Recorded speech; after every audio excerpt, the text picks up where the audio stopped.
sebelumnya oke, eee, ladies and gentlemen, good evening. Today, Friday, 25 March 2022, we are with the special guest as Itu Associate sih. Professor Dr.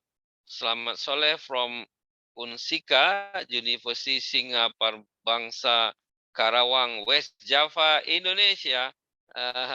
Teman-teman sekalian, malam ini kita bersama tamu istimewa, yaitu Dr. Slamet Soleh atau Associate Professor Dr. Slamet Soleh dari University Singapura Bangsa Karawang, Jawa Barat, dalam event ASEAN Lecturer Community yang bervarian 1 hour with the special guest. Oleh karena itu, kita nanti akan berbincang dalam 3 chapters mengenai who's who, the special guest, and the second chapter, what his background in his career, experience, and so on. And the third chapter, what the meaning of, the philosophy of life to prepare, young generation for the futures, go to Indonesian 2045. Malam ini adalah episode atau edisi kesekian, saya lupa karena 2 malam lalu Dr. Slamet Soleh kita bersama Wakil Rektor University Raharja Tangerang, itu Associate Profesor Henderi. Jadi dan kemarin sebelum beliau adalah kalau saya tak silap itu ada Ketua Aptisi 4A Jabar, Associate Profesor Makmur Heri Santoso, dan sebelumnya lagi ada Dr. Herli, Direktur Universiti Pendidikan Indonesia Kampus Serang, jadi bukan Kampus Bandung. Ya, oke, malam ini kita bersama dosen tamu kita. Silahkan Dr. Slamet Soleh, you can to introduce yourself since you're born.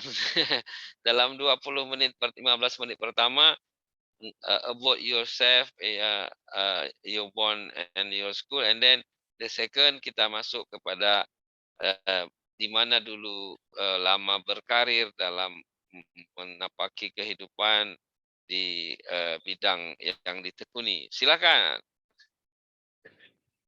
Baik, terima kasih. Bismillahirrahmanirrahim. Assalamualaikum warahmatullahi wabarakatuh. Assalamualaikum. Terima kasih ini ribuan terima kasih kepada sahabat saya, mentor saya, ya Associate Profesor Prof. Reza. Terima kasih. Terima kasih juga Mas Indah ya, yang memfasilitasi kegiatan ini sehingga bisa berlangsung.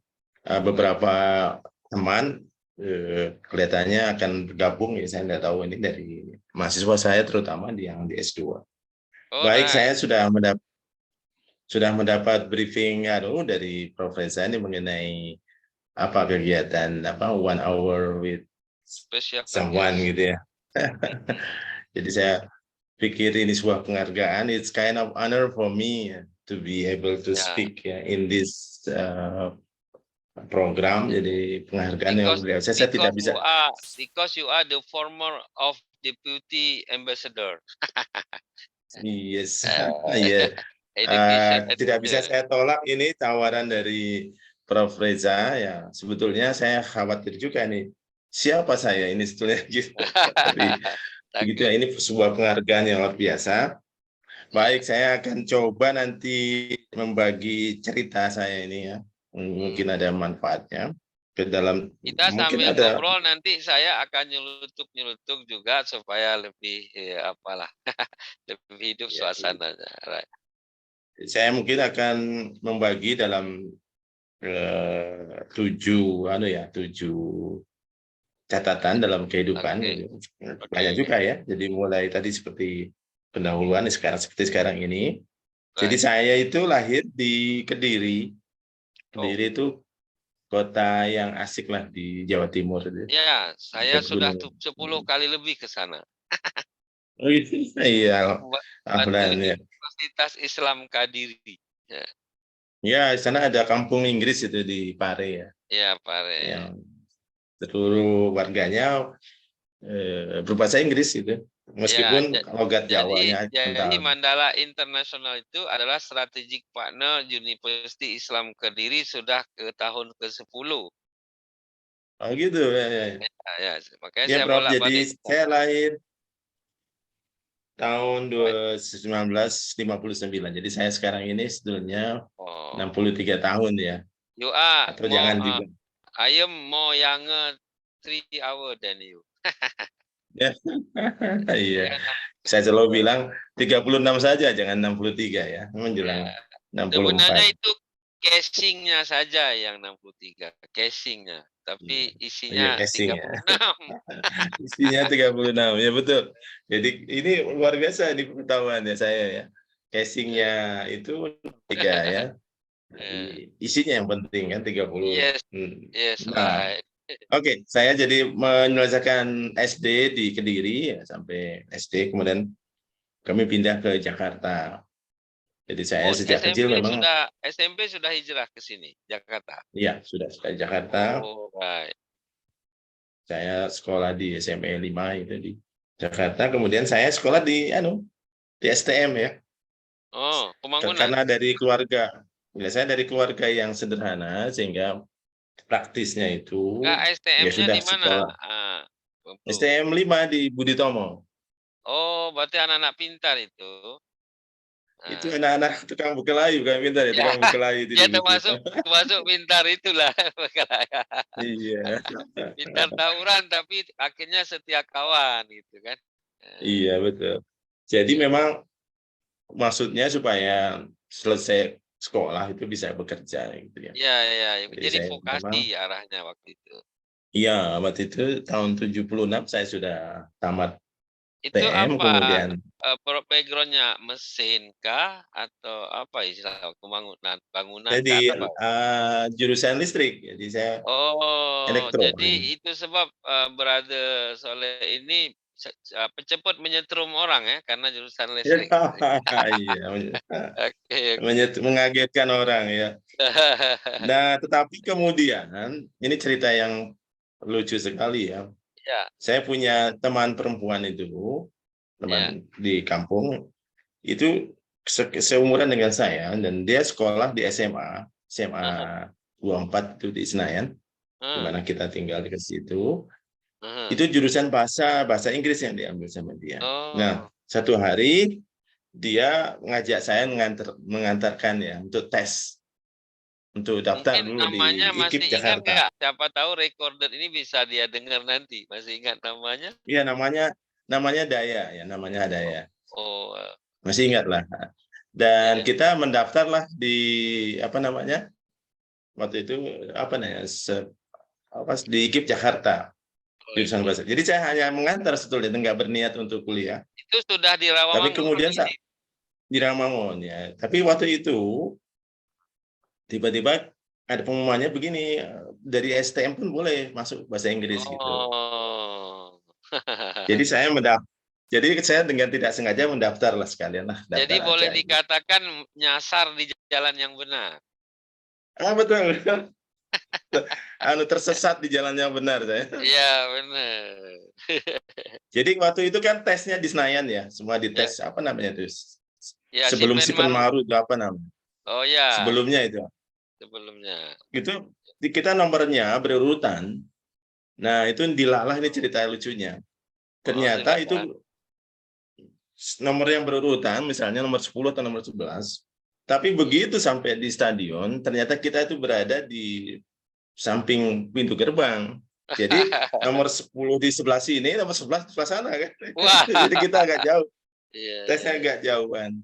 And you know what? Apa yang terjadi ketika pengumuman? Teman saya itu tidak lulus. dan saya yang justru lulus.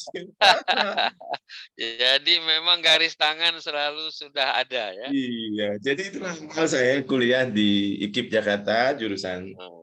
bahasa dan seni, dan saya ambil yang jurusan bahasa Inggrisnya. Waktu itu Begitulah, rektornya Prof. Profesor Koni Semiawan atau siapa ketika itu? Sujiran, waktu itu Sujiran namanya, sebut Oh, belum setelah Prof Koni. Koni. Oh, setelah. Sujiran, Oh, Sujiran. ya, ya. Jadi itulah ceritanya, dan nanti jadi situ jadi panjang ya. Oke, tak apa-apa. Ini Ketika kita saya waktunya panjang. Tapi sebelum memanjang setelah di IKIP Rawamangun tadi menyebut ada SMP, SD, SMP, STM. Itu waktu SMP adakah guru yang masih teringat atau masih ketemu sekarang, atau ada teman yang masih kalau dikirim recorded ini nanti dia masih ingat cerita tertentu tentang dengan mereka? Boleh, tidak apa-apa karena ini nostalgia kalau juga SD boleh. dan SMP saya sudah tidak ingat. Tapi kalau STM masih ya. Iya, Karena iya. saya di STM terkenal sekali saya. Sampai Biasanya kepala. kalau kita lupa dengan teman SD, SMP, berarti mereka yang lebih ingat kita karena lebih terkenal. Biasanya gitu. Mungkin Yang mungkin yang juga nggak terkenal salah. yang nggak terkenal itu susah diingat. Mhm. Oke, Jadi ya. Pak Prof, saya itu terkenal di STM itu bukan karena pandai ya, tapi karena saya jarang bayar uang kuliah, Ah, uang jadi sekolah. sering diumumkan gitulah kira-kira itu ya? Iya, jadi setiap kadang-kadang 4 bulan saya belum bayar itu. Karena saya Eee, keinginan sendiri untuk sekolah itu ya. itu Saya kalau itu dari sekarang keluarga. kalau diumumkan belum bayar, kita bisa laporkan sekarang ke Komite Perlindungan Anak itu. Dulu nggak Jadi ada kan? saya sering dipanggil kepala sekolah, "You belum Eee, bayar 3 bulan," gitu. Jadi terkenal. Sehingga iya. rupanya mereka punya punya apa ya, solusi untuk itu. "Gini aja deh, Mmm. kamu saya kasih beasiswa aja," katanya. Oh, iya, Jadi iya, saya iya. dapat beasiswa itu bukan karena pintar, tapi karena saya Nah, jarang bayar itu, ya supaya iya, bisa membayar. tapi Jadi sebenarnya saya karena kelas. pintar juga, nggak mungkin karena nggak bayar juga. Dia dia juga ini, perlu nih daripada dia dikeluarkan gara-gara nggak bayar, anaknya pintar ini kita kasih beasiswa aja, kan gitu. Iya, Iya, iya, iya. kepala Terus? sekolahnya nanti jadi teman saya di Dikti itu, jadi sama-sama. Dan Wow, itu jadi apa apa sejarah kembali berulang, bahkan jadi teman ketika dulu heeh. jadi kalau Dia jadi kita dia suka bilang, kalau kita membantu orang, selalu akan ada balasannya pada waktu tertentu ya, gitu ya? iya, Eh, ya itu, jadi saya bangga-bangga juga lah karena dapat beasiswa ya, waktu itu kan namanya apa tuh, ya beasiswa bakat prestasi ya. Jadi oh, kita mengambilnya di aduh itu di gedung, di balai kota itu di situ oh, di Merdeka. tempatnya gubernur, di lantai 2 3. Terus setiap bulan saya ambil beasiswa itu. Oh, Dan itulah, jadi saya waktu itu bingung juga ini beasiswa buat apa gitu toh, dari orang tua oh, kan ada juga. Jadi saya iya, iya. ambil, kursus bahasa Inggris tuh. Dulu itu Oh, yang terkenal bahasa Inggris tuh apa ya, yang Aba, anu Abi. tuh, yang bukan, yang kursus itu. Oh, ini Oxford, apa? Enggak, Kalau di waktu itu apa, saya Oxford kok kan lupa ya. punya Nanti Prof. saya Bambang itu ada di daerah situ yang saya IC apa, IC namanya tuh, IC. oh ya, IEC, IEC. IC, Yang ya, karena dekat. burung burung hantu itu ya? Apa itu? Betul betul, kan itu dekat situ, dekat Ya, dengan ya. apa, dengan tempat kuliah saya, tempat sekolah saya Oh. di dekat Monas itu, sehingga saya kursus Jadi di situ. waktu kuliah di UNJ Rawamangun, apa, kira-kira yang masih teringat sesuatu yang, amazing barangkali? Iya, karena kan saya mestinya dapat kerja ya, tapi saya nggak kerja waktu itu. Jadi saya hanya Ya. mengandalkan bagaimana caranya untuk kuliah ini membayarnya. Artinya Sehingga yang saya ingat itu tadi kan berawal ngantar temen, malah bisa masuk mendaftar juga, malah lulus, temennya enggak, itu kan semua yang amazing itu, kan? Iya, iya betul betul. Dan saya iya. di kuliah itu memang sama aku ceritanya. Membayar uang kuliah itu susah juga. Sehingga saya itu suka menghutang di warung-warung depanan itu, warung di Rawamangun itu Ah, kan ada warung. Itu iya, namanya iya. Bumar, jadi saya suka menulis itu utang saya berapa gitu. Tapi alhamdulillah Wah, sudah saya bayar sih, enggak, sudah lunas belakangan sekarang. belakangan beliau mungkin bangga yang dihutangin jadi pejabat dikti gitu ya. Ya betul, saya datang juga ketika itu menemui Bu Marnya dan Hmm. kita bernostalgia ketika saya Wah, harus jadi berhutang ya makan iya, itu. iya. Itu pengalaman yang nggak bisa kita ulang. Mungkin Betul. teman-teman yang bayar lunas tuh nggak punya memori itu. Iya. Iya toh? Iya, iya. Bagaimanapun kita menghutang itu kan beban moral ya kan. Kapan ini dilunasi gitu. Iya, saya termasuk seperti itu. Waktu saya kuliah di Jogja, di sebelah kampus ada soto. Sotonya Eni, Mbak Ani namanya. Jadi suka ngutang juga, eee, dan itu, teman-teman yang makan tempe goreng saya nggak tahu bener nggak dia bilang makan 2 itu, padahal 3 dia makan atau 4. Ada istilah Iya, Darmaji itu ya. apa itu? Dahar 5, Oh, dahar iya, iya, 5 bilangnya siji. ngaku Oke. siji gitu. Kalau saya Darmaji. terbiasa makan 2 saya bayar 3 karena saya anggap itu ada net present value dia yang tidak terambil waktu itu. Karena orang ekonomi Wah, menghitung net present value ya, nilai uang yang itu dia makanya jadi profesor sekarang ya. enggak gitu. Ya benar. Ya, Jadi saya selesai di apa? Kuliah itu tahun i 83 IKIP, ya. masih IKIP. Enggak, saya selesai masuk tahun 76 ya, 76. Waktu itu kan ada penambahan jam sekolah ya. Ya, Menterinya siapa itu yang jadi 6 Daud bulan Yusuf, itu? Daud Yusuf. Waktu itu ya. Jadi saya tahun 77 kalau nggak salah masuk dan tahun 1979 saya sudah kuliah dan Mhm. tahun 83 saya selesai. Ora Waktu ya, sebelum selesai, mhm, karena saya dengan teman-teman itu mencari-cari lah apa yang bisa bekerja. Jadi sebelum selesai kuliah saya sudah bekerja sebagai mhm. wartawan Oh, di wartawan Jakarta Post Morning Daily, wartawan oh. koran bahasa Inggris itu. Waktu itu siapa Itu pemeretnya sudah ya?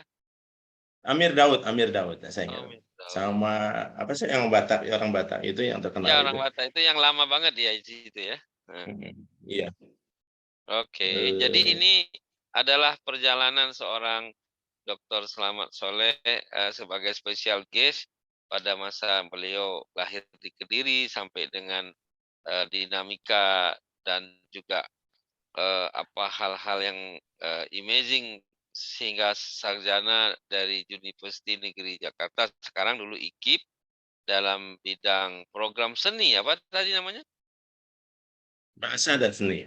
Bahasa dan seni. Nah, kalau boleh sedikit dieksplor sebelum kita masuk chapter kedua, bahasa dan seni masa itu apa yang paling memberikan sebuah apa ya, manfaat atau sebuah apa, basic knowledge sehingga hari ini pun masih dirasa oleh seorang alumninya Ya, ini, apa?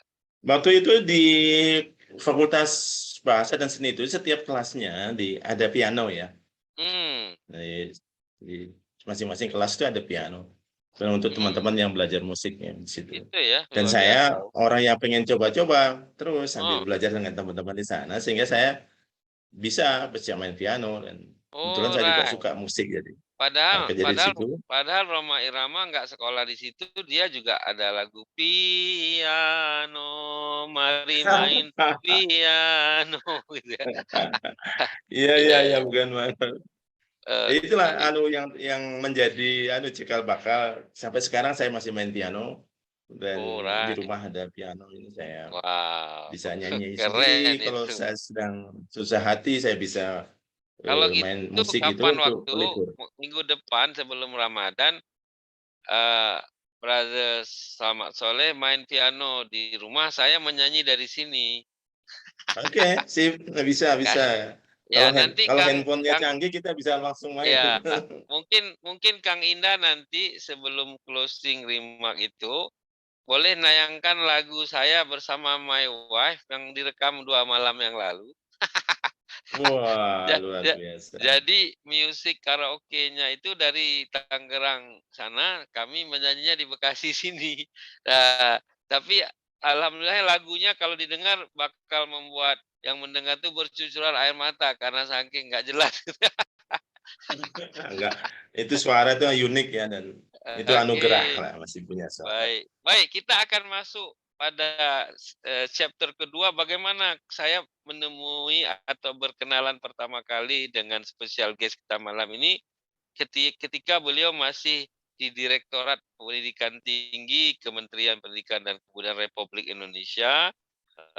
Waktu itu beliau sempat berconnecting dengan LP3I yang masa itu Iya. saya salah seorang director di sana. Saya menjumpai Mas Slamet Soleh waktu itu, kalau nggak salah ada satu event di gedung Pegadaian apa saya lupa waktu itu acara LP3I itu. Dan belakangan saya baru tahu kalau spesial guest kita ini pernah jadi atase pendidikan di Mesir dan beliau pernah juga di Amerika. Nah, ini hal-hal yang mahasiswa Unsika mungkin belum banyak tahu, ataupun yang sudah tahu mungkin tidak sempat bercerita banyak. Di chapter 2 ini silahkan Brother ceritakan apa yang dialami dalam masa karir selepas kuliah tadi dari IKI Prawamangun. Silakan. Baik, jadi itu ada koneksi dengan saya kuliah ya di jurusan yang bahasa Inggris itu. Saya waktu itu bercita-cita ingin menjadi wartawan sebetulnya. Sehingga Oh, saya ketika semester akhir, right. saya mengajukan lamaran ke Mm-mm. beberapa media ya. Jadi waktu itu Yang Tempo, Jakarta Post oh, dengan Antara ya. oh ya Nggak ya. tahu karena mungkin saya udah lama belajar bahasa Inggris dan ketiga-tiganya saya diterima. Wow. Keren Ya, ya. jadi Apa itu boleh nggak sebelum saya boleh saya explore sedikit kenapa kok tertarik pada jurnalisme atau jurnalistik waktu itu ya? Ini saya sambil ngopi loh ya, boleh ngopi juga ini.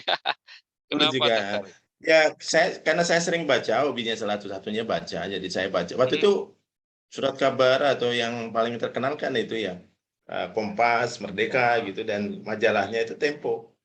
ya. Jadi saya hampir tiap hari baca itu ya Tempo. Oh, Saya bukan bukan kenal karena dengan tersugesti oleh Adam Malik yang juga jurnalis menjadi wakil presiden kemudian? mungkin juga saya tahu juga itu karena menjadi inspirasi juga buat saya gitu. Hmm. Saya dulu suka baca tulisannya Ainun Najib itu yang terutama yang Nah, cerpen-cerpen yang karena pendek-pendek. Brother menyebut MH Ainun Najib dan menyebut jurnalistik, saya tahun kedua kuliah itu sudah sebelah meja dengan MH Ainun Najib di Masa Kini atau Jogja Post. Jadi Itu ya. saya jurnalis juga, saya pimpinan Eh, redaksi majalah Kampus. Nah, Oh kampus gitu ya, saya ya. di Jalan Taman Siswa Yogyakarta itu bersebelahan dekat sekali Dengan dengan Ainun Najib. bukan, dengan surat kabar Jogja Post. Nah, Jogja Post ini sebelumnya namanya Masa Kini. Nah, MH Iya ya. Ainun Najib menangani Des Budaya, Seni Budaya. Saya menangani Des Ekonomi, Bisnis. Karena saya kuliah di Oke ekonomi. oke. Jadi saya tahun kedua itu maknanya waktu itu saya baru 20 tahun. Saya sudah sebelahan meja dengan MH Ainun Najib dan saya sering Oke. ngobrol dengan dia. Jadi, Pak, oh gitu sampai sekarang mungkin bisa kontak ya.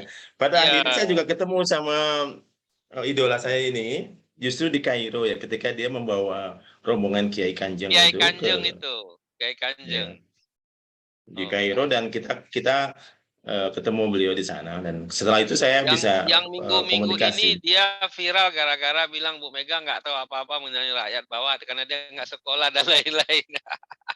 Aduh, Iyalah iya. itu apa ya, Minyak goreng, mungkin buat gara-gara saya minyak goreng. mungkin dia Aduh. seorang sufi saya kira ya. Iya, Jadi dia mengkritisi sesuatu dengan bahasa budaya, tapi sebenarnya nyelekit bahasa Jawanya gitu. Iya. Ya gitu tuh Bro. Jadi saya ingin kaitkan kedua ini dengan keinginan saya untuk menjadi wartawan, ya, dan saya Awal. diterima di tiga ini di Dari Tempo tiga saya itu sudah diterima. milih Jakarta Post. Iya. Dan kemudian yang lucu itu di Antara, kantor berita Ah, Antara saya juga diterima. Tapi iya, waktu iya, itu iya. saya masih idealis, masih muda, dan saya bilang saya tidak ingin menjadi pegawai negeri. Oh, I see. Jadi Sehingga saya LKBN Antara itu yang kita tembus ke Kebun Sirih kan di perempatan itu ya? iya Apa sudah di betul. situ kantornya ya? Kan dulu dekat Dana Reksa itu namanya. Iya, yang lama, Prof, yang di Pasar Baru ya, ada di Oh, Pasar Pasar Baru. Baru yang lama. Oke, oke. Mhm. Jadi Jadi saya akhirnya memilih Jakarta Post oh karena dari mungkin 3 saya itu. idealisnya.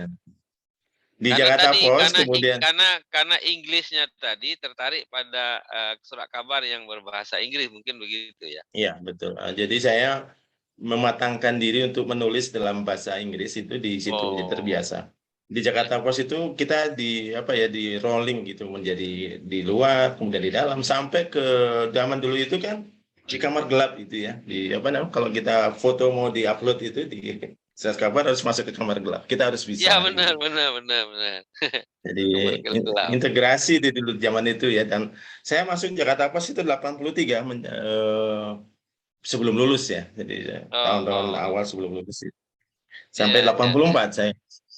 Ini Iya juga iya. penting dari ini keputusan yang sangat penting di Yes, Jakarta Post itu. artinya jangan Karena saya sampai mahasiswa sekarang menunggu selesai kuliah baru dia mau mencari pengalaman, kan gitu, mestinya jangan iya. begitu.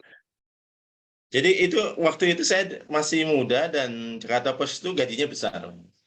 Waktu itu Betul saya betul. digaji sekitar apa ya 250.000 ya waktu itu ya saya Pada kira itu banyak lah oke, sekitar besar besar sekali, lumayan. besar ya sekitar mungkin kalau sekarang 25 juta gitu Iya, dan benar masih benar. bujangan kan.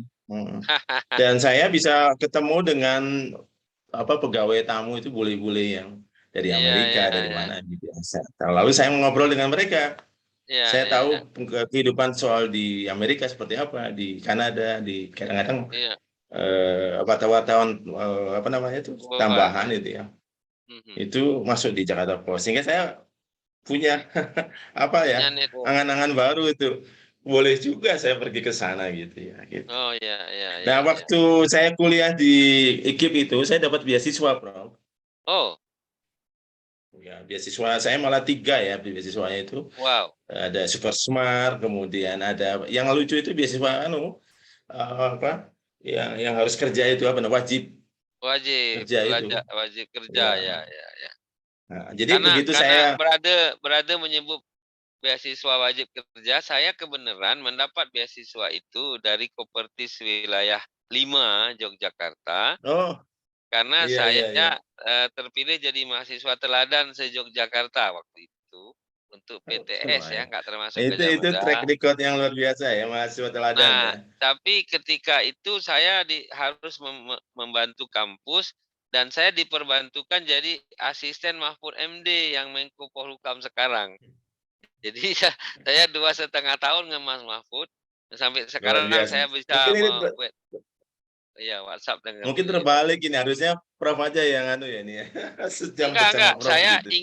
ingin mengenang juga ketika itu kan, eee apa, Mas Slamet Soleh kan beda 3 tahun saja nih dengan saya. Jadi ketika itu Hmm. terjadi, saya terjadi juga di Jogja, ini kan di Jakarta, saya terjadi di Mungkin, Jogja. mungkin, Ya, mungkin ya. silakan lanjut. Ya, Jadi saya ternyata setelah 2 tahun bekerja di Jakarta Post, saya dapat surat panggilan dari mhm Kemendikbud itu Dikbud ya. mhm. Anda harus bekerja di sini karena beasiswa Oh, ya. Kalau tidak, beasiswanya diminta dikembalikan. waktu Saya tidak itu, punya uang. direktur kemahasiswaan sudah ada belum ya? Kayaknya belum ada, belum ada. Belum ada, baru, diktinya apa? Pak ini ya, mantan rektor ITB apa itu, Pak? Ya, Pak Dodi itu, Dodi Dodi Tisna. Tisna Amijaya, oke. Hmm. Tapi Yes, saya dipanggil oleh orang kepegawaian. alright. Jadi kepegawaian, jadi saya diminta pilih mau kerja di sini atau yuk bayar apa namanya Oh harus oh, mengganti semua biaya itu. mengganti ya. Ya ya ya ya ya. Sebetulnya Jad dengan gaji saya bisa menggantinya. ya ya ya ya. Tapi kemudian Artinya saya berpikir, sejak sejak awal kerja nggak perlu buat lamaran macam-macam lah, malah diundang. ya. Jadi saya di ultimatum, kemudian saya berpikir menimbang-nimbang sholat istihad dan sebagainya. Kemudian saya bilang, saya kan sudah kerja ini, kenapa baru sekarang dipanggilnya setelah 2 tahun gitu. Jadi saya agak, terus begini mereka bilang, soalnya ini ada program untuk beasiswa ke luar negeri. Kalau kamu mau kerja di sini, kita tes nanti gitu. Ya, dan itu yang Kesempatan. buat saya juga tertarik untuk beasiswa ke Amerika kan waktu itu. Oh. Itu Akhirnya saya memilih untuk apakah ya itu udah saya, termasuk program itu FS atau apa itu kan? ya itu programnya dari kepegawaian, biro kepegawaian. Oh, jadi bukan Mereka kan mau ada dulu dulu kan pernah kita yang di tahu Dikti. banyak AFS itu, tapi ini lain. Iya, lain ini program untuk S2 kan. Alright. Dan waktu itu kepegawaian mau bikin komputerisasi sehingga perlu Oh, orang yang bisa komputer jadi dan akhirnya bisa, terbang juga ke Amerikanya dan mengambil ya, jurusan lain lagi. jurusan lain ya. Saya di komputer. Oh. Jadi saya akhirnya memilih jadi pegawai negeri lah. Jadi saya lepaskan gaji yang I- besar itu Iya, iya, iya, iya. Waktu ke dan Amerika itu menjadi, ke mana itu? Ke Indiana atau ke New York atau ke mana? Kota yang dituju waktu belajar S2 itu? di Oregon, Bro. Di Oh, Oregon. Oregon. Oke. Ya, jadi saya belajar memperdalam bahasa Inggris dulu selama 6 bulan, kemudian kita di kuliah di sana. Nah, itu Prof. Apa Jadi yang menarik saya atau dapat, masih terkesan selama kuliah S2 itu di Origin itu apa sih yang masih ya terkesan sampai kebetulan sekarang? Oregon itu kan banyak warganya yang Yahudi. Hmm. Jadi saya bergaul dengan Yahudi, mulai kenal Yahudi itu di situ. Jadi, termasuk universitas Oh. tempat saya itu University of Oregon, Hmm. itu presidennya, rektornya itu Yahudi ya. Hmm, hmm, hmm. Kemudian dekan tempat saya belajar itu Yahudi juga. Yang Mhm. hebat lagi pembimbing saya itu Yahudi. Jadi Di saya sangat situ mengenal Yahudi. di di situ Kang Soleh saya sering mendengar pemahaman tentang toleransi itu sangat tinggi diperkenali karena sejak kuliah sudah dengan multicultural ya. Ya. Jadi saya bergaul dengan Yahudi sebetulnya. Karena Yahudi itu Hmm.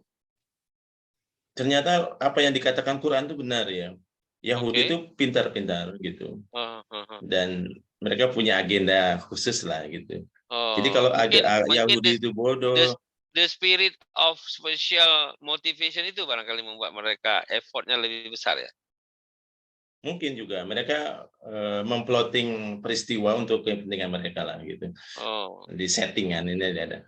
Jadi saya ketemu dengan Yahudi dan di situ lingkungan Yahudi, tetapi saya suka karena saya punya basis yang saya pelajari di agama. Jadi saya tidak Iya, benar, terpengaruh. Tapi betul. saya melihat kehidupan Yahudi di situ, dan Iya. Yahudi itu memang mungkin memang diciptakan untuk kita belajar gitu ya, Kalau kalau mempelajari.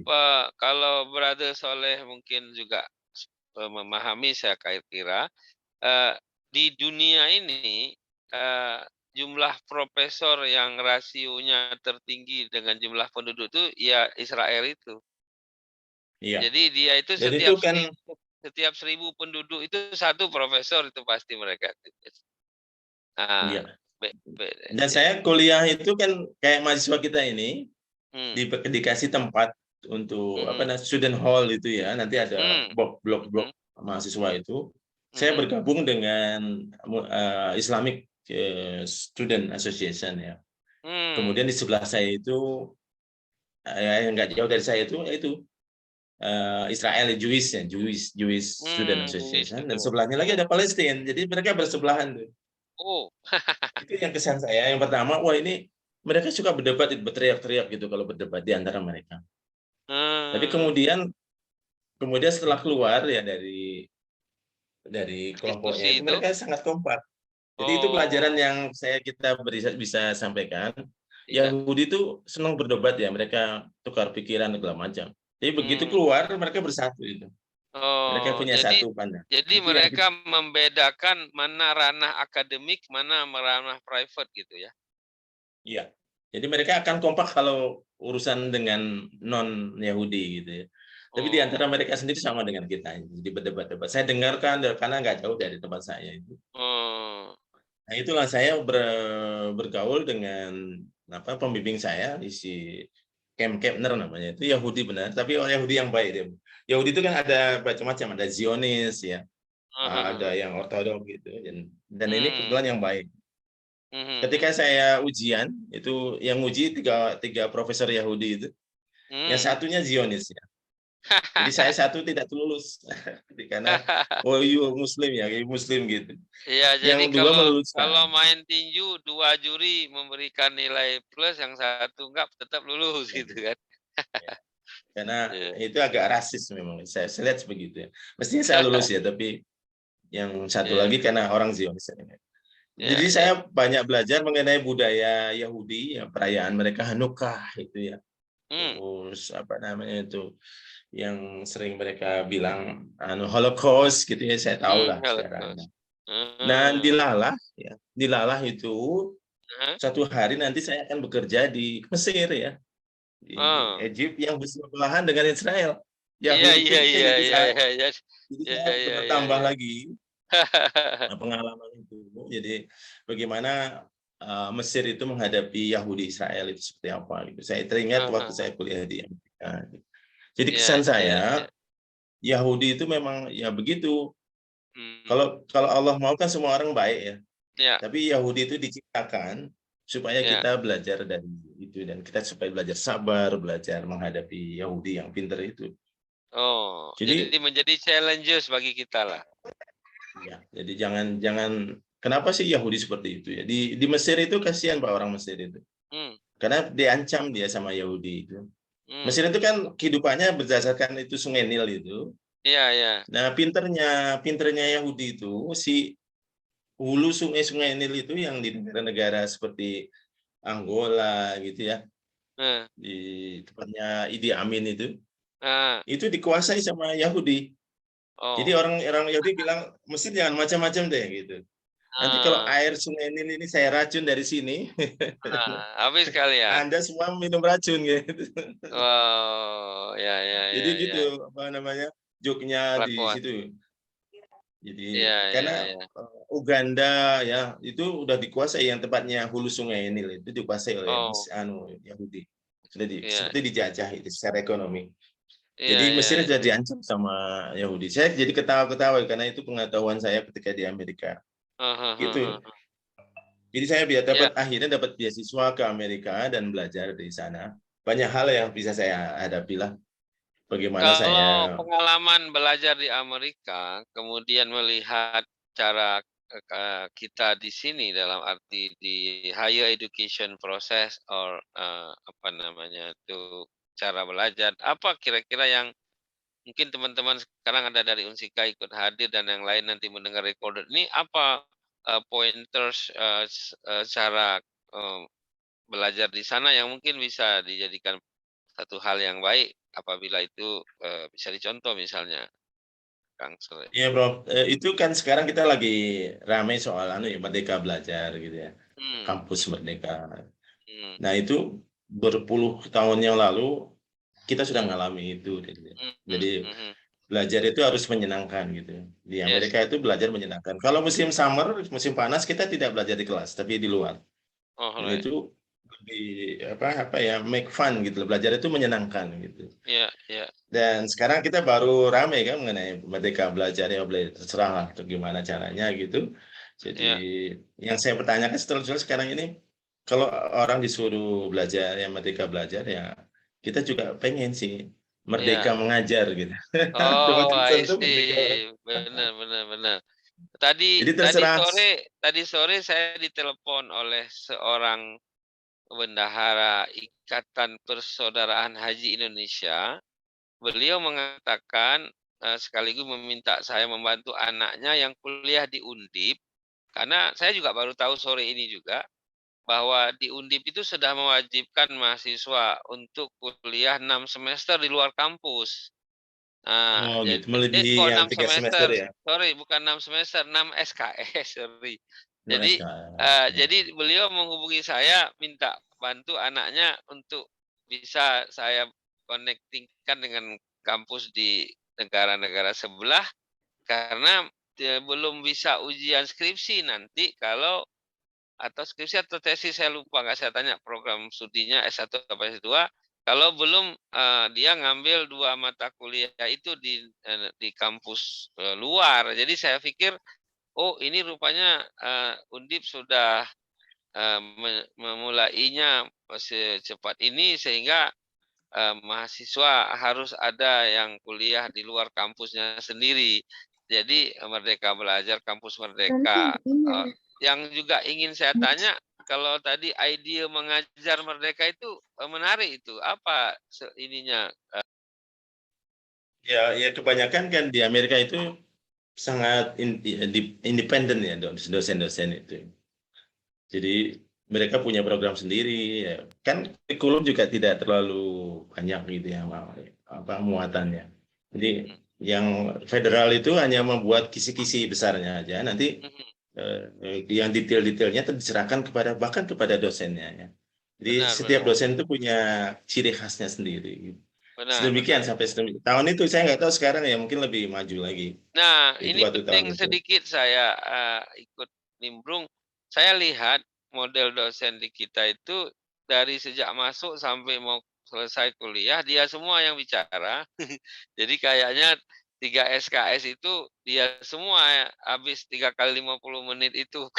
Padahal kan belajar atau mengajar itu kan nggak seperti itu yang jadi, Iya Prof, kalau seperti ya S2 di sana itu kan ya, magister itu ya. mhm Kelas itu yang mobile kursinya. Jadi kita bisa membuat lingkaran, mhm, kemudian kita bisa diskusi gitu. Jadi yang talkative itu studentnya ya. ya Jadi dosennya itu hanya mengarahkan aja gitu.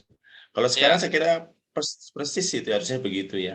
Sekarang kan ya mahasiswa dimanjakan dengan media belajar kan dengan gadget ya gitu. Kalau ya mau cari yang apa definisi kan Google lebih tahu dari dosen ya. ya Jadi ya, mahasiswa nggak percaya sama dosen ya malah percaya dengan Google-nya gitu. Dan itu iya sudah terjadi zaman itu ya.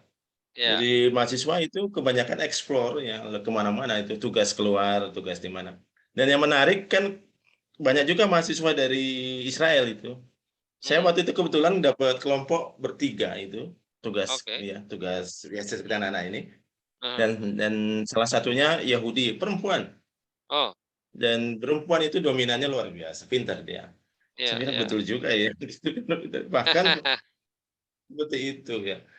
Jadi mmm, banyak pengalaman di luar apa yang akademik yang membuat saya menjadi berubah oke, untuk filosofi kehidupan ya.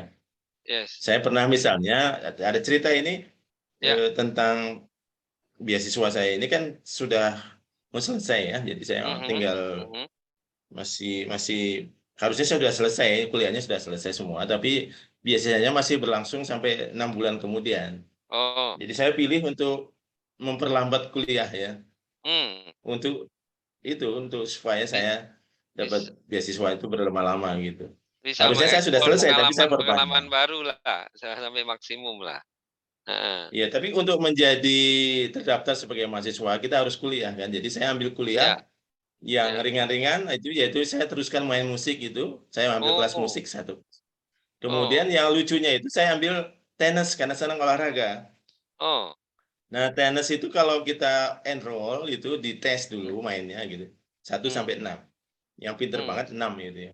Saya mmm, ternyata levelnya baru 2 ya, masih masih novice gitu, heeh masih belajar. heeh, Nah, di sana itu seperti itu dikasih lapangan, Prof. Jadi bolehlah nanti oh di luar kelas kita bisa main di luar itu.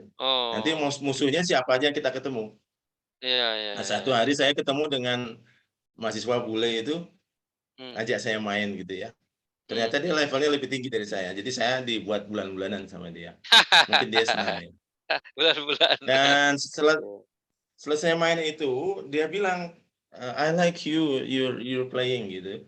Heeh, "Nanti minggu depan kita ketemu lagi ya, kita main ya di jam segini," gitu. heeh, heeh, Oke, saya bilang, "Oke oke," gitu. Saya pikir ya heeh. biasa kayak kita kan, oke gitu. Iya iya, Nah, ketika minggu berikutnya saya lupa itu, benar-benar lupa heeh, saya. Saya nggak ngeh kalau ada janji dengan dia. Suatu hari heeh, di kelas saya ketemu sama anak itu, dan heeh. saya ditunjuk-tunjuk, "You promise me to play Jadi hari ini dia jam segini," gitu. Itu saya shock gitu. Kalau di sini kan ditunjuk-tunjuk gitu kita aja berantem ya. Iya Ini iya karena iya. saya tahu saya salah ini. Itu Iya, mengajarkan saya tentang bagaimana kita harus memperhatikan janji kepada iya, orang. janji. Iya iya iya. Fulfill your promise gitu ya. Hal sepele Iya, buat kita kan, hanya apalah main main tenis di luar iya. jam belajar, Ini itu karena kok jadi kejadian masalah. ini bisa dua perspektif, dari sisi komitmen janji itu menjadi sebuah pelajaran bagi Brother Soleh, kemudian dari Ya. sisi lain, ada yang lucu karena lupa ini susah diingat gitu ya. Jadi gimana lupa, gimana kan. Nah, ini ada yang menarik, cerita yang mirip, saya sedikit intermezzo, ini kejadiannya mahasiswa Indonesia dan Malaysia yang sedang kuliah di Amerika. Jadi kedua-duanya ini udah berkeluarga, jadi ambil PhD program gitu. Jadi mahasiswa Malaysia ini bilang, "Esok malam saya birthday," dia kata macam itu kan. "Saya jemput Ayu untuk datang sekali ke rumah saya, kami akan buat masakan Melayu," dan sebagainya. Jadi kami jemput you jam, 7 PM lah macam itu.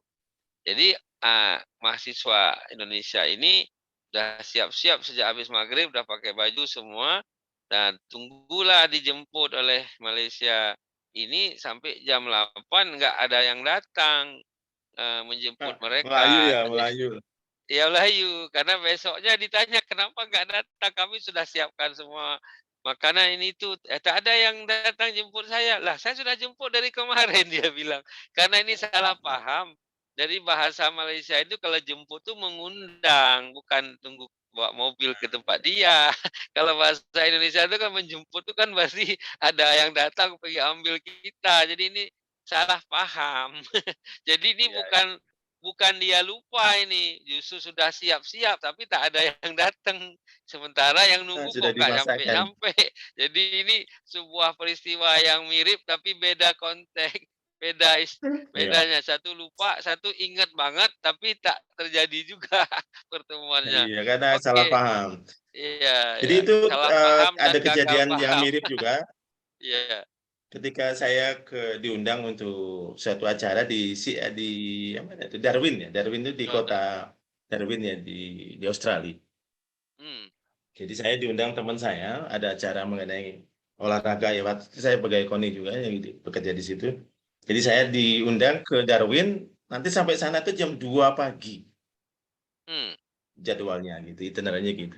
Sehingga saya mmm, khawatir nih karena saya belum pernah ke Darwin itu, saya teleponlah teman saya yang ada di sana kan, namanya Pak mhm, Dodi gitu.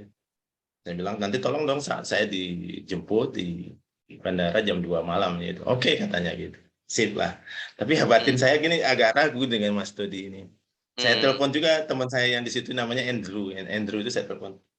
Please pick me up at 2 gitu ya. mmm, Oke katanya gitu. Sampailah saya waktunya jam 2 itu di bandara kecil itu di Darwin. Saya mmm, telepon Dodi nggak diangkat angkat. mmm.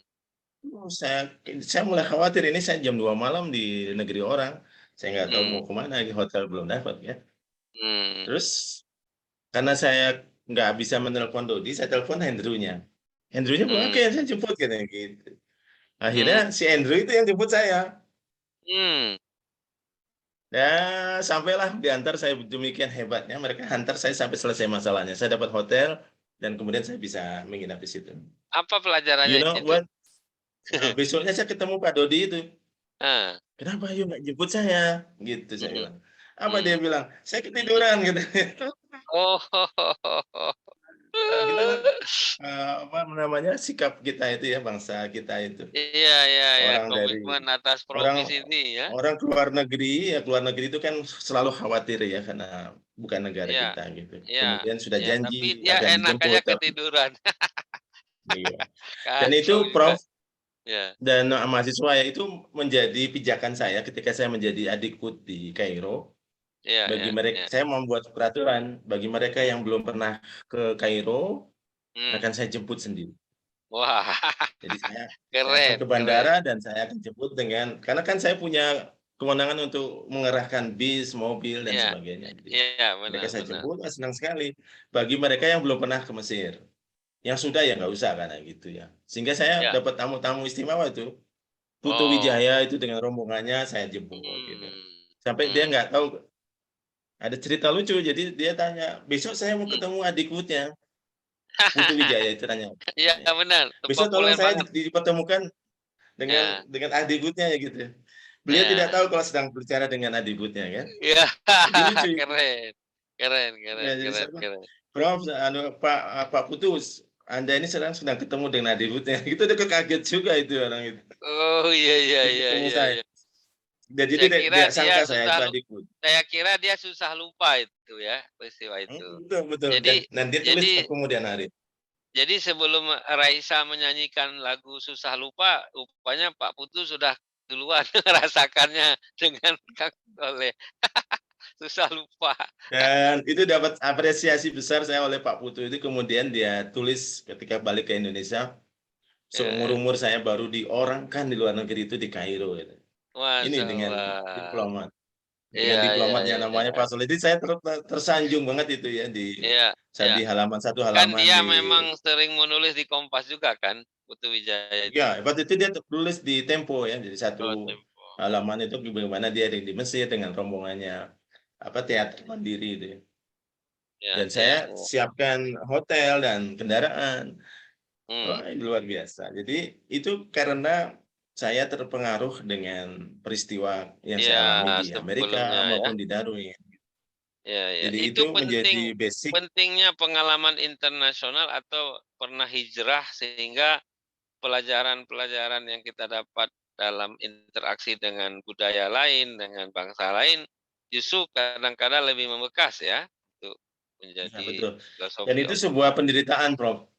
hmm, Seperti kalau saya pulang dari Amerika itu kan lalu mhm. ketemu kendaraan yang tidak ada aturan gitu di sini kan.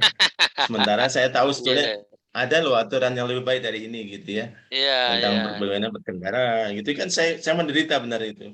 iya, iya, Harusnya iya. orang-orang itu bisa lebih baik tapi Iya, tidak bisa dan itu iya, penderitaannya. iya. Ya, Ya, apa oke, maksudnya gemes gitu ya dengan kita gemas. gitu. Jadi kita merasa Ya, kesel karena sudah biasa hidup di tempat yang tertib dengan semua peraturan yang ya. disiplin dan tiba-tiba menjadi, main akrobat suka-suka gitu ya. Iya, betul betul. Ya. Oke, kita ada Gitu. 10 menit terakhir. Sebelumnya nanti di 10 menit terakhir itu, kita dengar Oh, sebuah nih. hiburan dulu dari Kang Indah supaya agak refreshing. Nah, hiburannya itu spesial karena saya, ingin menghibur the special guest, Dr. Slamet Soleh, oleh saya sendiri yang menyanyikan lagunya. Lagunya itu lagu yang dibawakan oleh Muhsin Alatas dan Titik Sandora. Jadi tahulah lagu tahun berapa itu ceritanya, Muhsin Alatas, Titik Sandora. Kebenaran kalau ini Syahrul Reza dengan Hamidah Alatas. Jadi istri saya kan Alatas, jadi ada Alatasnya juga. Jadi boleh kita dengar Kang Indah, karena yang ngerekam tuh Kang Indah juga, entah dia eh, Iya. merekamnya sambil menangis apa meringis saya nggak tahu juga karena letaknya berbeda. Kang Indah, are you ready to Ini share the song? Kang Indah Al bawah ya, bukan Al atas Iya, ini. iya, benar, benar. Coba kita dengarkan, Kang Indah, apa rekaman kami 2 hari lalu itu, saya sendiri belum mendengarkan juga sebenarnya recorded-nya. Kang Indah, are you Ya, ready to share? baik, Pak. Oke, kita akan dengarkan, sebuah lagu, yang kebenaran oleh 2 artis kesiangan atau kemalaman saya juga nggak tahu. Tapi kita akan, lihat paling tidak kalau Muhsin Alatas mendengar dengan Titik Sandora mungkin dia bilang, "Ini siapa ini nggak jelas," gitu. Tapi Kang Indah, are you ready, Kak, untuk ini sekarang? Oke, silahkan kita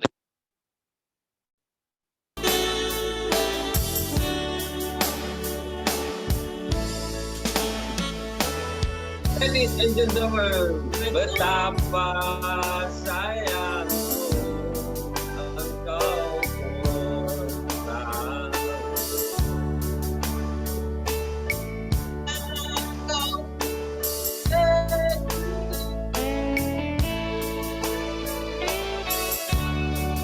Aku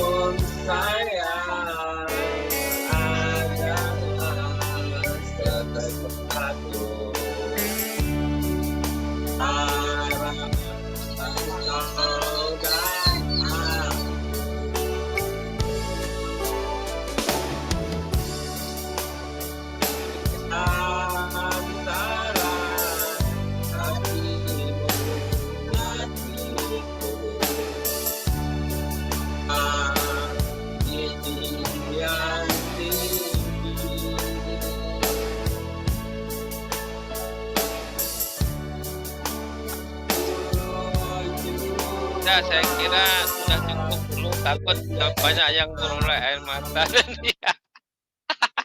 Jadi nanti Kang Indah di ujung pertemuan, Kang Indah cukup dulu. Nanti di ujung pertemuan Kang Indah share lagu ini yang sebenarnya dari Titik Sandora Musik Alatas yang tadi cukup sebagai penghibur yang sifatnya membuat banyak pendengar menangis ya.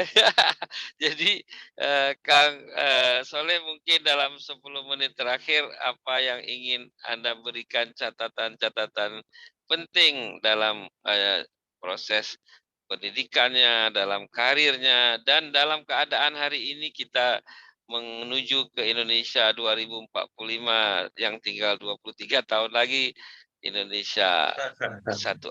Kita sudah ada.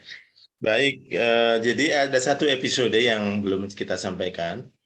Ketika saya kembali dari Kairo, di Kairo itu sebuah pengalaman yang luar biasa ya. Saya sempat menulis itu, mungkin nanti mahasiswa bisa lihat buku ini. Ini judulnya Inspiring Story from Cairo ya. Itu bisa dilihat di Gramedia bisa beli atau di online-nya. Ya, saya akan beli. Ya beli, silakan nanti bisa diambil. Nanti, itu terbitan tahun berapa itu? Ini tahun 2013 itu rewrite ya dari pengalaman saya di Kairo. Jadi itu cerita-cerita bagi mereka yang mau belajar di Al-Azhar, di Kairo itu bisa belajar dari sini, pengalaman saya di sini. Jadi sudah 7 tahun tapi royaltinya saya belum pernah ditraktir nih. Boleh. Iya, sudah dihakikan itu nanti. Ya, itu sebuah episode. Kita lebih dari 1 jam 15 menit injury time, no problem. If you want to share more, silakan. Ya, jadi saya di Kairo itu sekitar 4,5 tahun ya. Ini sebuah pengalaman luar biasa, sangat berkesan bagi saya karena saya banyak belajar, terutama di bidang pendidikan agama. Jadi saya belajar dari mahasiswa yang belajar di Universitas Al-Azhar itu, dan ketemu dengan dinamika kehidupan di Kairo yang banyak kontradiksi. Waktu itu Ustadz Abdul Somad belum kuliah lah, masih di Indonesia barangkali zaman itu. Sudah kuliah. Jadi saya justru menggantikan Pak Abdul Somad ya. Setelah beliau pulang dan saya. Itu sebuah episode karena saya ini di Kairo itu yang menarik kan. Yang Brother Soleh maksud Abdullah Somad ini yang Bapak Ustadz kita sekarang atau yang lain lagi nama yang sama? Lain. Itu Abdul Somad Ustadz itu ya. Ya, dia sudah pulang ke Maroko kan itu setelah S3-nya di Maroko, S2-nya di Maroko.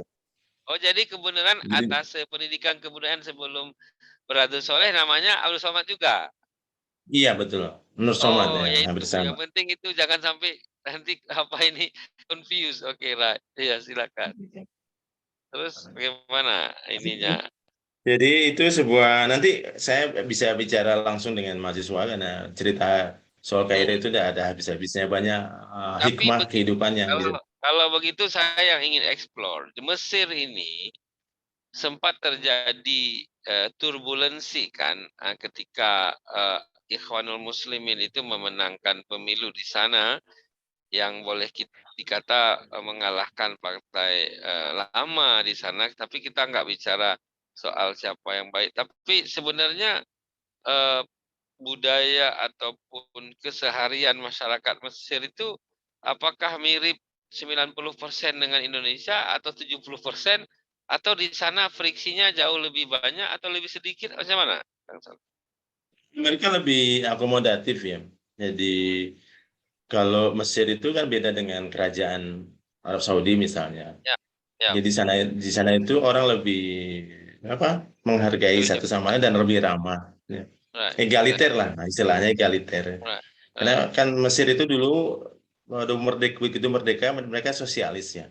Jadi banyak subsidi di sana. Jadi nggak ada orang kelaparan di Mesir meskipun nggak terlalu kaya. Karena disubsidi itu makanan, pangan, pengobatan dan pendidikan. Di Mesir pendidikan tidak bayar sampai Anda lulus sarjana. tidak bayar. Negara yang membayar. Yang negeri, kalau yang mau swasta ya bayar sendiri. Begitulah, jadi Mesir itu luar biasa menurut saya. Nanti ceritanya banyak nih. Mungkin 10 menit tidak cukup ya. Ini ada nggak apa-apa, kita bisa 1:15 nggak apa. Ini ada teman-teman mahasiswa ini apa mau diajak mereka untuk question tertentu atau mereka ingin sebagai pendengar diskusi kita saja, gimana? Silakan ditanyakan karena mungkin mendengar juga capek juga itu. Mungkin Ya, bicara jadi lebih baik ya. mahasiswa ini saya lihat ada senior student atau temannya Pak Mawidi apa namanya ini Pak Oza, mungkin Nah, ini. boleh silakan Pak kalau ada yang mau diskusi Pak, mangga. Ya, Atau saya habiskan dulu cerita saya satu boleh. periode lagi ya. Kalau masih ada Ya. silakan. Nanti kita buka question answer Pak Faza duluan nanti. Silakan. Ya, setelah dari Kairo saya kembali ke dasarnya di Kemdikbud ya, saya ditempatkan di Dikti untuk beberapa waktu gitu, 1, 2, 3 tahun itu. Saya kembali ke tempat semula. Kemudian saya ditugaskan ke Bali. Oh. Saya sebagai sespel di situ tahun 2013 sampai 2017. Sebuah pengalaman baru lagi karena sekretaris pelaksana Kopertis wilayah gitu. 8, iya betul. 8. Di Bali, kedudukannya di Denpasar. Dan saya menghadapi satu budaya baru, budaya masyarakat Hindu ya, yang itu juga menjadi pengalaman luar biasa buat saya. Di kehidupan yang beda gitu. Mayoritas Hindu, ada beberapa minoritas agama lain, tapi yang mayoritas Hindu dan kehidupannya juga luar biasa berbeda. Dan itu saya menikmati benar itu, perbedaan-perbedaan itu. I get used to being foreign ya, being minority. Gitu. Right.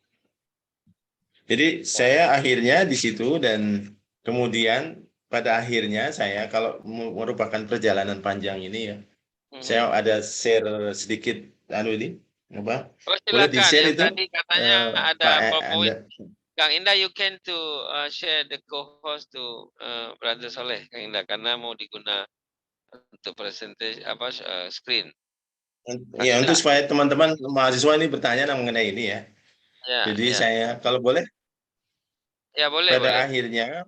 Udah. Pada akhirnya kemampuan kita untuk berkomunikasi, berinteraksi dengan masyarakat itu yang paling oke gitu. Jadi di sini ada biasanya keys to successful living. Kalau saya pikir kalau menjadi model yang sukses itu inilah kuncinya gitu ya. Supaya kita berspiritual yang baik ya. Kemudian menjaga emosi, berakhlak mulia, terampil dan intelektualitas, dan yang penting itu sehat ya. Iya. Menurut saya next slide. Nah ini dia sukses dunia akhirat itu. Ini ada di Quran itu, coba dilihat ada. Yang pertama itu ternyata kemampuan kita untuk berinteraksi dengan orang dengan akhlak yang baik. Jadi seperti orang bilang itu orang-orang non Muslim itu kan tidak mau dia membaca Quran, itu nggak mungkin lah. Kita paksa juga nggak mau dia. Atau mendengarkan hadis gitu deh. Tapi mereka membaca diri kita. Gitu. Jadi tingkah laku kita ini adalah cerminan dari Islam. Ayat gitu. Kalau kita, ya. Jadi yang dibaca itu tingkah laku kita, akhlak kita. Sehingga mereka menarik. Kalau kita paksa mereka untuk memahami Islam, Quran, nggak mungkin ya. Mereka anggap apa gitu. Tapi by watching us, by melihat kita itu, mereka ini loh model sebuah Bilhal ya. Jadi untuk sukses itu menurut saya, apa yang saya anggap sukses itu, ternyata kita harus punya akhlak yang baik. Itu yang menurut saya.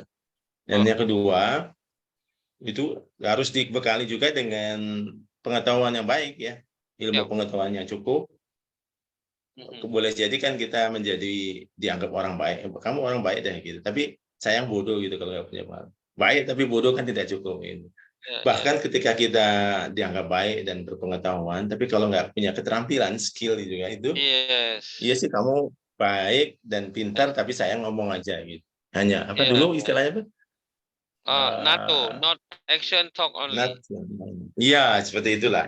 Ya. Jadi untuk sebuah kunci sukses itu, ya itu nggak boleh tanggal 3 itu ya. Tanggal itu maksudnya jatuh salah satunya. Itu harus ada integrasi 3 itu. Attitude yang baik, pengetahuan yang cukup bagus, ya keterampilan yang baik. Kalau 3-3 itu kita punya, insya Allah kita sukses ya. Di dalam persaingan, dalam belajar, dalam bekerja itu kita akan menemukan teman kita itu sama dengan kita misalnya, pengetahuannya bagus, keterampilannya bagus. Tapi kemudian orang akan milih siapa ya dari 2 orang yang sama punya pengetahuan baik dan keterampilan baik itu. Pastilah dicari yang akhlaknya baik kan, yang attitude-nya baik. Benar. Jadi be success with a good attitude, good knowledge ya, and a good skill ya. Jadi skill itu baik. Itu kesimpulan yang bisa saya sampaikan. Untuk sukses itu tidak sulit ya. Apalah menjadi orang baik itu kan tidak sulit ya. Ada kemauan situ, ada jalannya. Saya kira itu dari saya. Mohon maaf ini sebetulnya banyak yang ingin saya sampaikan tapi waktunya masih dibatasi ada dan saya ingin yang akan datang. No problem. iya, Jadi Prof. Jadi saya pengen mahasiswa ini juga bisa tukar pikiran dengan saya sekarang kalau belum ngantuk ya. Sudah Jadi malam. sebelum Silakan. saya membuka pertanyaannya, saya terus terang aja agak surprised di akhir yang 2 slide ini. Kebenaran dalam 2 minggu ini saya sedang bergelut untuk menyampaikan suatu konsep yang sudah saya tulis atau saya sampaikan di kampus saya sendiri 10 tahun yang lalu.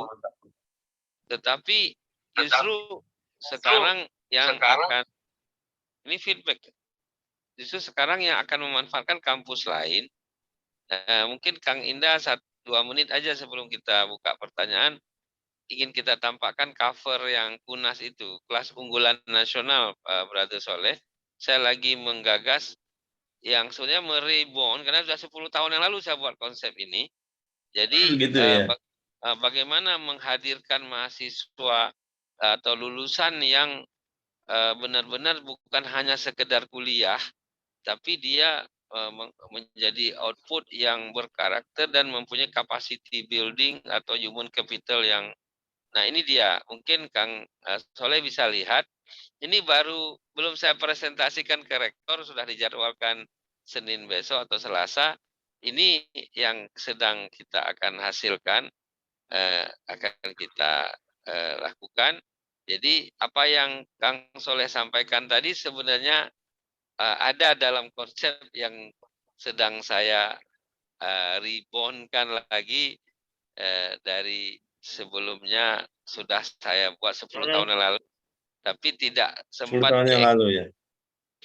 Ini namanya kelas unggulan nasional, sehingga bayangan kita orang atau alumni yang berdasi ini akan mempunyai capacity building seperti yang ada di sebelah kiri kanannya itu. Termasuklah di antaranya.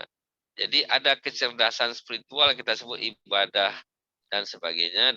Oke, di skip aja Kang Indah. Paling tidak saya surprise karena apa yang disebut oleh Brother Soleh itu benar-benar itu pula yang ingin kita wujudkan. Dan itu kita gebernya 8 semester, Kang, maksudnya. Jadi dari semester 1 sampai semester 8, mahasiswa kelas unggulan nasional yang saya akan berkolaborasi dengan Esa Unggul ini ekstrakurikuler soft skill-nya itu dihandle oleh sebuah tim yang akan membuat mereka berwawasan internasional, bukan hanya nasional malah, dan mempunyai attitude yang sangat terjaga, termasuk dalam perilaku anti korupsi, menjaga ibadah yang sebaik mungkin dan seterusnya. Oke, kita buka untuk kawan-kawan mahasiswa Unsika. Tadi sudah kita awali dengan Pak Maumidi Fauza ya Pak. Silakan dilanjut, tadi Bapak ingin sharing atau nanya apa? Mungkin bagi teman, karena saya dengar mahasiswa Unsika ini karena sejak kuliah pasca ini COVID malah nggak pernah jumpa darat, jadi mungkin boleh dikenalkan namanya dan dari mana. Saya dengar dari salah satu mahasiswa, saya nggak pernah ketemu face to face dengan dosen sekarang katanya. Jangan-jangan dosen juga, apalagi dengan teman kuliahnya, jangan-jangan sama juga. Jadi boleh you introduce yourself first before you share your question. Oke, silakan Pak Oza atau siapa panggil. Terima kasih Prof. Yap. Assalamualaikum warahmatullahi wabarakatuh. Waalaikumsalam. Saya menyimak perjalanan Dr. Selamat Soleh tadi. Sangat tertarik ketika di Amerika mereka melaksanakan pendidikannya di sana bahwa mahasiswa itu independen, diberikan keleluasaan untuk berkreasi, mengeksplor dirinya, kan gitu. Nah, kalau kita bandingkan dengan pendidikan di Indonesia, kan selama ini Indonesia itu seolah-olah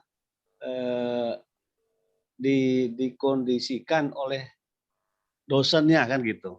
Jadi seperti air ya ceret menuangkan ke Iya. gelasnya. Gitu. Nah, sementara kalau kita saya simak pembicaraan Pak Selamat Soleh tadi, mahasiswa diberikan keleluasaan sebebas-bebasnya sesuai dengan kemampuan yang ada pada dirinya, tetapi tidak lepas dari bimbingan. Ya. Seperti itu. Ini kan sebenarnya menarik untuk dilakukan di Indonesia. Ya. Nah, dengan adanya COVID ini sebenarnya hampir menyamai. Karena dosen hanya memberikan modul, mahasiswa yang berkreasi mengembangkan kreativitasnya.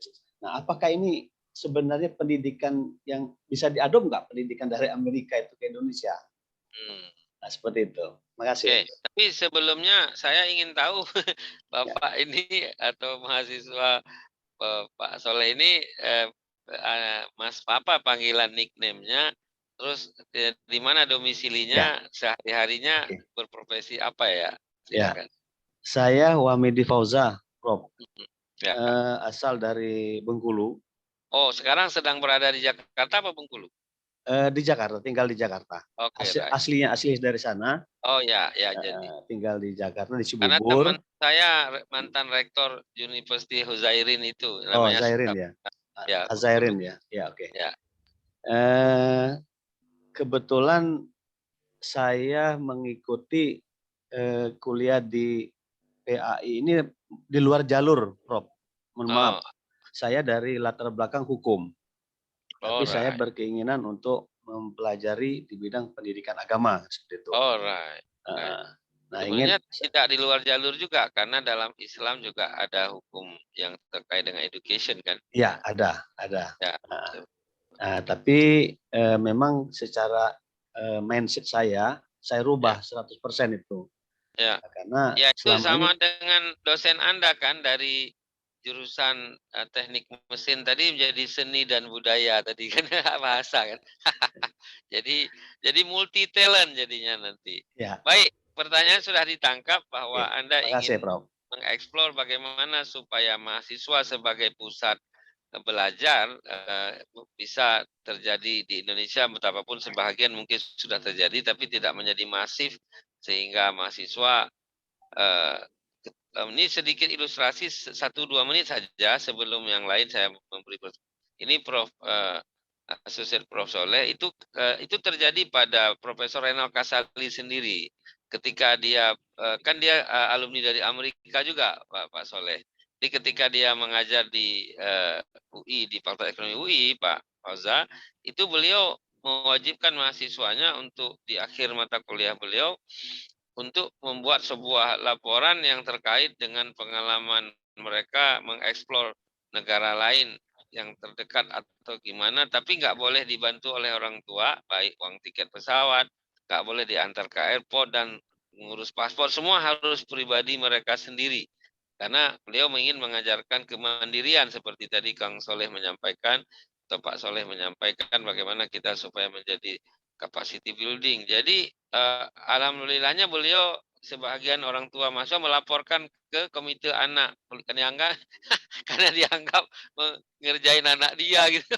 Padahal kan disuruh untuk mandiri, karena katanya masa kalian mahasiswa UI kalahkan TKW katanya gitu. TKW itu bolak-balik ke luar negeri semua ngurusin sendiri, masa anak UI nggak bisa. Nah ternyata terobosan beliau itu bukan seluruhnya mendapat respon baik, malah dilaporkan ke Komite Perlindungan Anak Indonesia karena dianggap dia itu melanggar undang-undang karena nggak boleh diantar ke airport. Jadi banyak anak mami, anak papi juga yang ternyata masih protected ya. Jadi relation dengan pertanyaan Pak Fauza tadi, bagaimana kemandiriannya tadi, wong baru digituin aja udah turun tangan bapak ibunya melaporkan Pak Renal itu dia cerita di YouTube ya, saya dengar agak lunik juga. Oke, sebelum dijawab mungkin ada 1-2 lagi kita beri kesempatan supaya sekaligus 3 orang sehingga nanti di 9.30 PM kita bisa selesai ini. Ada di antara teman-teman yang mau ingin bertanya dan atau mungkin menambah pengalaman Anda sendiri? Silakan, saya beri kesempatan hanya untuk 2 orang lagi saja. Tadi ada male, sekarang boleh dong female mewakilinya. Kalau Anda nggak bersuara, kami anggap ini Anda tidur. Jadi apa yang terjadi? Mas Cecep ada di sini, Mbak Dwi, Mbak Inah ada, Mbak Nurul Yakin, ada namanya Haja Manis juga ini. Ayo, apa Anda ingin menggunakan kesempatan ini?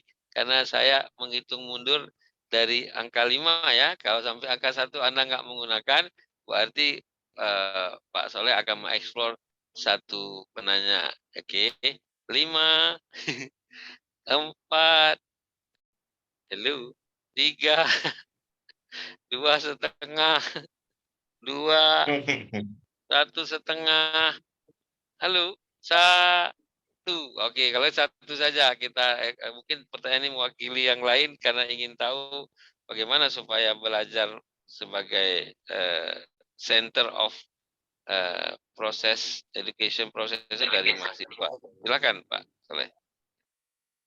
Iya, tidak bisa dipungkiri ya kiblat pendidikan kita itu memang ke negara-negara maju ya, terutama di Eropa, di Amerika.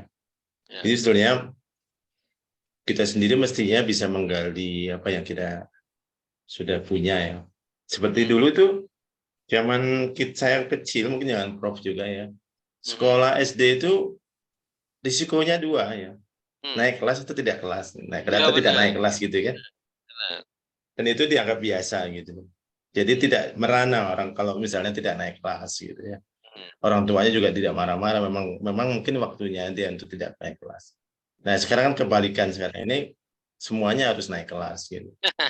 Kalau nggak naik kelas ya orang tuanya bawa parang, lapor ke polisi dan sebagainya. Dan itu terjadi di sebetulnya konsep atau apa ya, implementation apa yang kita lakukan dahulu itu sudah terlama terjadi di Amerika yang saya lihat. Ya. Jadi saya kan juga mengunjungi beberapa sekolah di Amerika itu. Itu nanti berkaitan dengan mata kuliah kita ya mengenai metode ya.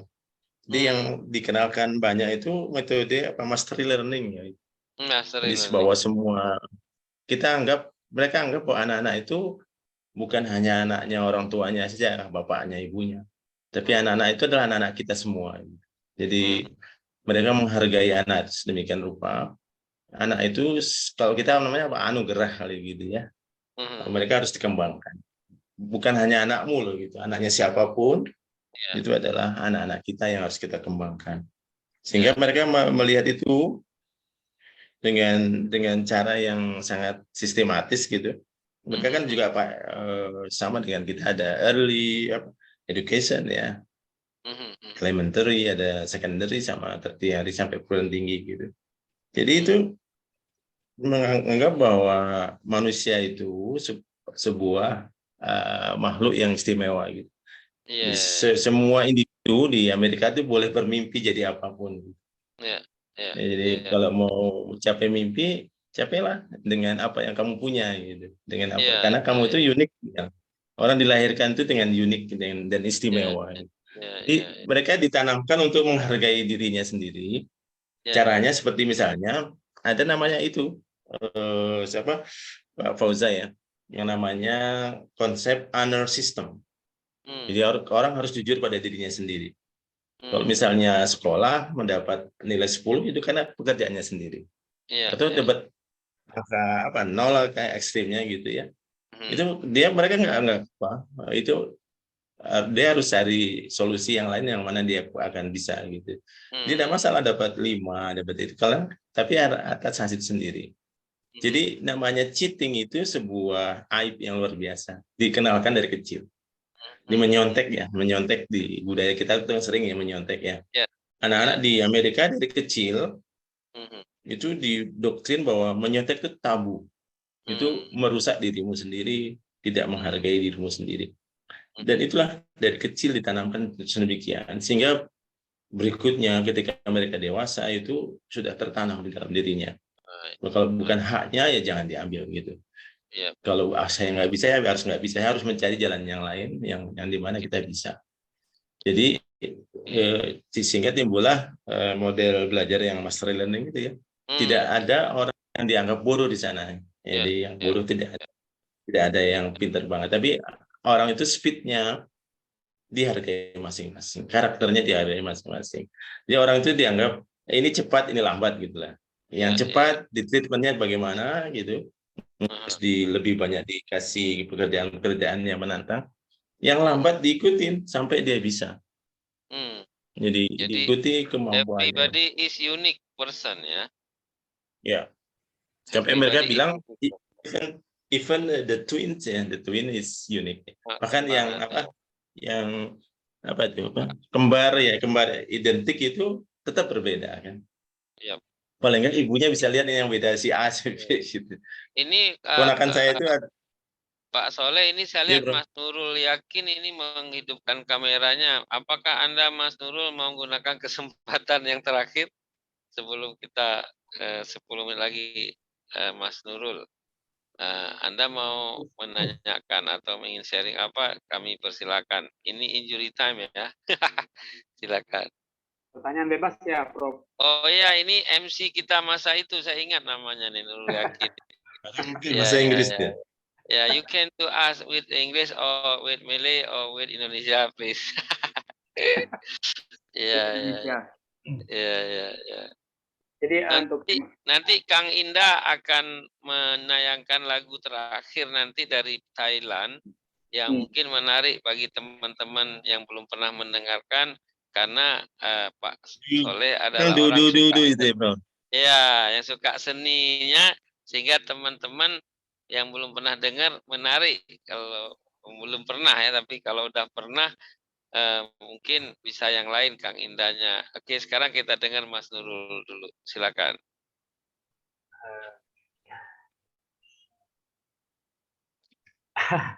Ya. Mungkin ini Prof ya.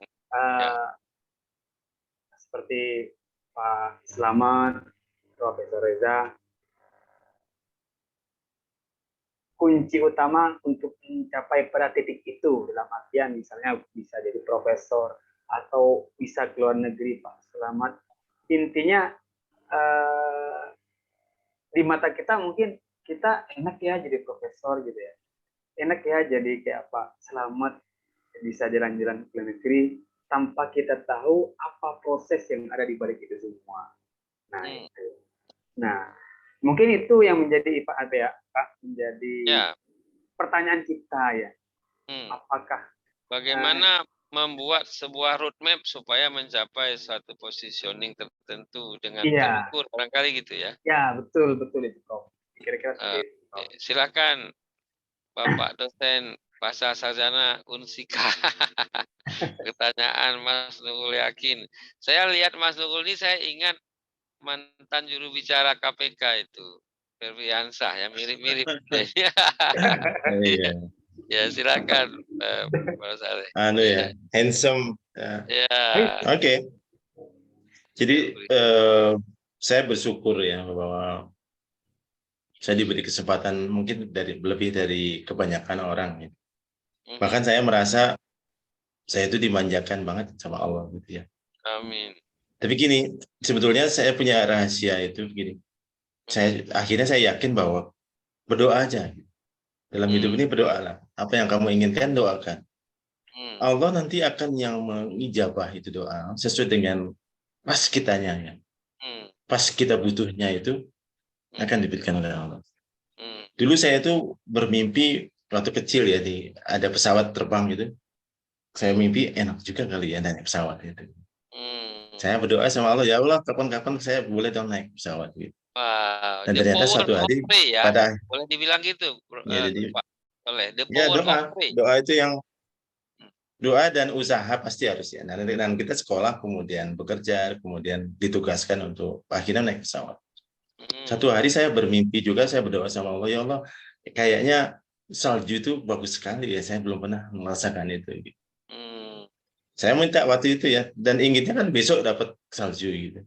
Tapi ternyata jawaban Allah itu lama gitu. Sampai saya harus kuliah dulu ke Amerika gitu, ada beasiswa, harus testing ya untuk dipilih menjadi kandidat yang akan belajar di Amerika, kan dia harus tes gitu. Dan pada akhirnya doa saya beberapa tahun yang lalu itu dikabulkan sama Allah. Saya ketemu salju dan saya bersyukur ketika men-touch itu salju yang putih itu ya, yang dingin itu, dan luar biasa itu. Ternyata dikabulkan juga sama Allah. Wow. Saya waktu kecil pengen juga keliling dunia gitu. Saya pengen menginjak semua kontinen itu apa namanya? Kontinen itu benua ya. Jadi saya suatu hari saya sudah menginjak semua 4 benua dari 5 itu. Tapi Afrika belum pernah ya. Dan saya berdoa, ya Allah kapan saya bisa ke Afrika? Mesir masuk Afrika bukan? Ya, oleh itu karena Mesir itu kan Afrika kan. Sehingga saya berdoa kapan saya ke Afrika ya gitu. Siapa yang tahu tiba-tiba saya ditugaskan di Mesir kan, dan komplitlah saya sudah mengunjungi semua benua gitu ya, semua negara yang ada di situ. Nah, itu dia termasuk ketika yakin. Doa. Ya. Doa itu kalau ikhlas didengar Allah dan akan dikabulkan sesuai dengan kebutuhan kita. Doa itu tidak dicepatkan, tetapi diberikan ketika kita memang sangat pas waktunya untuk itu. Gitu. Percayalah gitu ya. Dan doa tidak akan dikabulkan kalau tidak kerja keras ya. Gitu. Harus diwujudkan nih. Kalau berdoa ingin dapat salju ya gimana caranya seperti itu, mengapply untuk beasiswa dan sebagainya. Jadi keterangan Brother Soleh ini mengingatkan saya kepada kisah Nabi Yusuf ini, Mas Nurul. Nabi Yusuf itu ketika bermimpi 7 bintang sujud kepadanya, ketika diceritakan pada ayahnya Nabi Yakub itu, kan ayahnya bilang, jangan kamu ceritakan mimpi kamu ini pada saudara-saudara kamu, karena kamu akan bermasalah itu nanti. Kan itu ya Pak Soleh ya dalam Al-Quran. Nah, saya baru tahu 5-6 tahun terakhir atau lebih kurang 7 tahun, ternyata mimpi Nabi Yusuf 7 bintang sujud kepada dia itu baru terbukti 17 tahun kemudian. Setelah dia jadi Raja Mesir. Yang jadi seorang nabi aja mimpi sesuatu baru diwujudkan Allah 17 tahun kemudian. Nah, mungkin Pak Soleh kurang dari 17 tahun sudah diwujudkan apa yang dia impikan itu. Jadi saya selalu mengatakan betapa penting the power of dream. Nah, masalahnya anak-anak muda kita ini kadang-kadang nggak punya mimpi yang padahal gratis kan mimpi itu. Jadi mimpikan sesuatu sebelum Anda umur 30 akan mencapai apa. Dan saya ingin tadi ditanya oleh Mas Nurul gimana kalau saya sendiri. Saya membuat mimpi umur 15 tahun. Jadi ketika sekolah 3 tahun saya harus selesai dengan prestasi terbaik, dan nyatanya terjadi saya malah jadi ketua OSIS segala macam. Kemudian saya ingin kuliah hanya 4,5 tahun, karena waktu itu 5 tahun karena sistem paket ya. Tapi di ujung kuliah saya ketemu sistem SKS.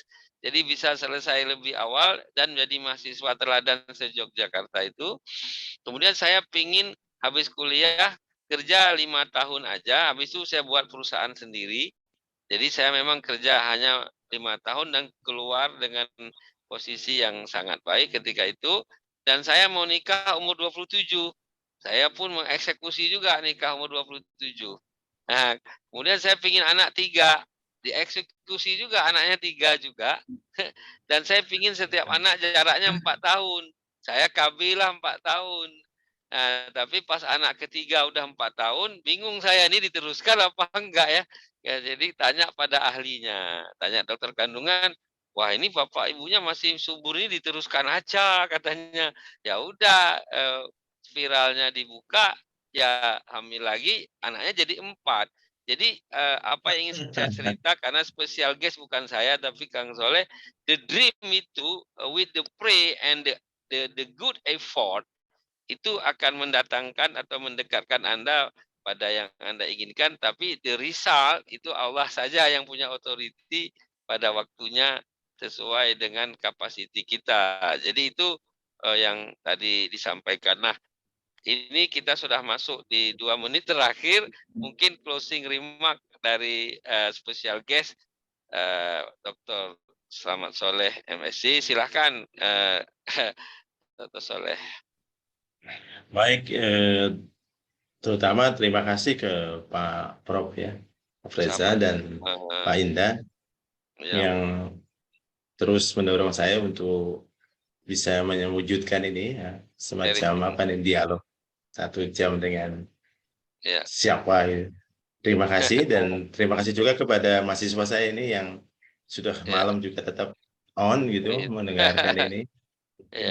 Mungkin mendengar itu kan lebih berat daripada bicara ya. Orang lebih gampang berbicara daripada mendengar dan itu saya apresiasi banyak. Tapi percayalah bahwa dialog ini sangat berguna untuk Anda dan untuk saya juga ya. Saya berusaha untuk jujur ya, untuk menyatakan apa adanya, dan kalau itu baik menjadi sebuah pelajaran ya, yang firing gitulah untuk kalau dianggap sebuah hal yang sukses ya.